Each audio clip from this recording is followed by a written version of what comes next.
321 run দেখে চিন্তা করলাম মনে হয় যে হোয়াইট ওয়াশের হাত থেকে রক্ষাটা পাইলাম। কিন্তু সকালবেলা উঠে যখন দেখি ওয়েস্ট ইন্ডিজ 325 5 উইকেট, তখন মেলা খারাপ লাগে নাই। কারণ রাত্রে মাহমুদুল্লাহ রিয়াদ এবং জাকের আলীর দুটি অনবদ্য দারুণ ইনিংস দেখে মুগ্ধ হয়ে গেছিলাম। এত বেশি মুগ্ধ হয়েছি যে সকালবেলা উঠে ম্যাচ হেরে গেছি দেখেও তেমন খারাপ লাগে নাই।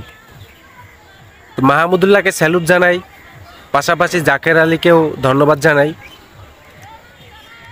আবার একমাত্র বাসের উপরে বাস আমাদের লিটন দাস লাস্ট 7 ইনিংসে টোটাল করছে 13 রান।